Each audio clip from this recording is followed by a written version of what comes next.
This is Godfather Death by the brothers Grimm. Inspiration behind the song of the same name by The Last Alliance. Enjoy.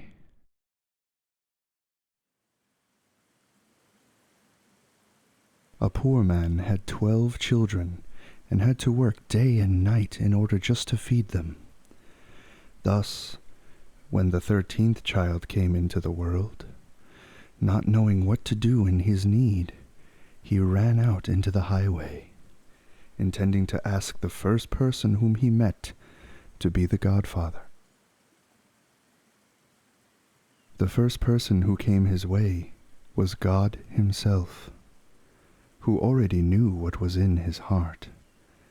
And God said to him, "Poor man, I pity you. I will hold your child at his baptism and care for him and make him happy on earth." The man said, "Who are you?" "I am God." "Then I do not wish to have you for a godfather," said the man. "You give to the rich and let the poor starve." Thus spoke the man, for he did not know how wisely God divides out wealth and poverty. Then he turned away from the Lord and went on his way.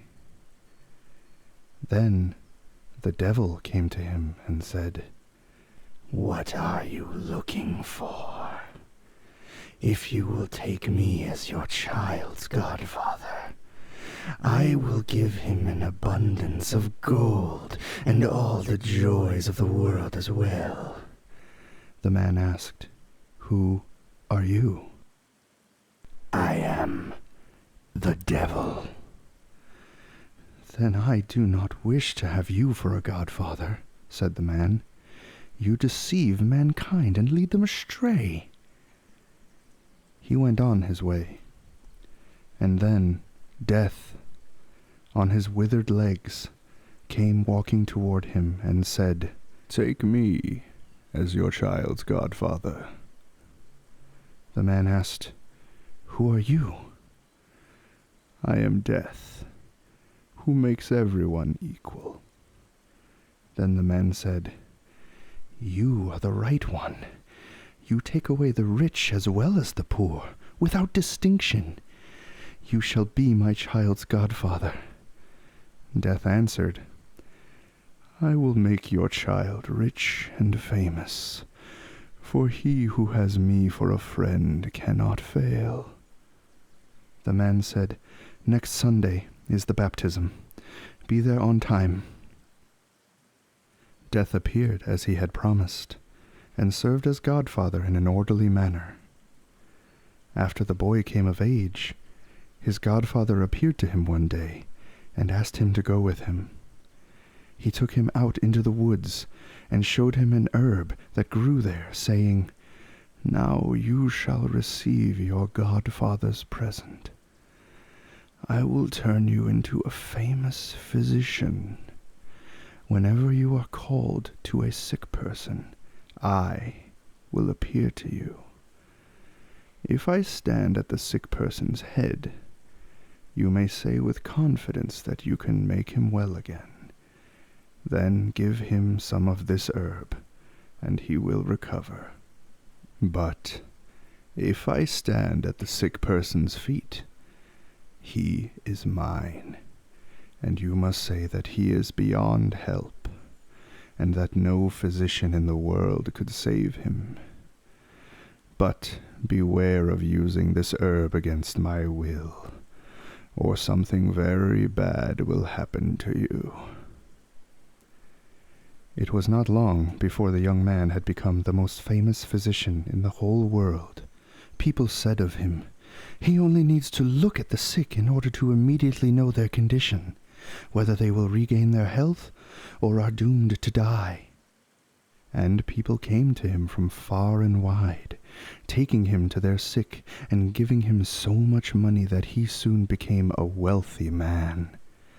Now it came to pass that the king became ill. the physician was summoned and was told to say if a recovery were possible. However, when he approached the bed, Death was standing at the sick man's feet, and so no herb on earth would be able to help him.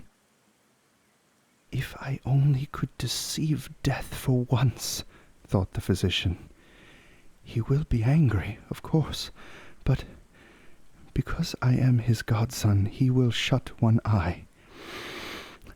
I will risk it." He therefore took hold of the sick man and laid him the other way around, so that Death was now standing at his head. Then he gave the king some of the herb, and he recovered and became healthy again. However, Death came to the physician, made a dark and angry face, threatened him with his finger, and said, "You have betrayed me. I will overlook it this time, because you are my godson. But if you dare to do it again, it will cost you your neck, for I will take you yourself away with me." Soon afterward, the king's daughter became seriously ill. She was his only child, and he cried day and night until his eyes were going blind. Then he proclaimed that whosoever rescued her from death should become her husband and inherit the crown. When the physician came to the sick girl's bed, he saw Death at her feet. He should have remembered his godfather's warning, but he was so infatuated by the princess's great beauty and the prospect of becoming her husband that he threw all thought to the winds. He did not see that Death was looking at him angrily, lifting his hand into the air and threatening him with his withered fist. He lifted up the sick girl and placed her head where her feet had been. Then he gave her some of the herb, and her cheeks immediately turned red, and life stirred in her once again.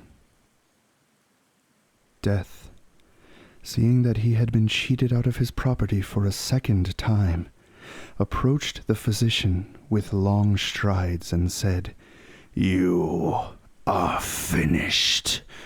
Now it is your turn."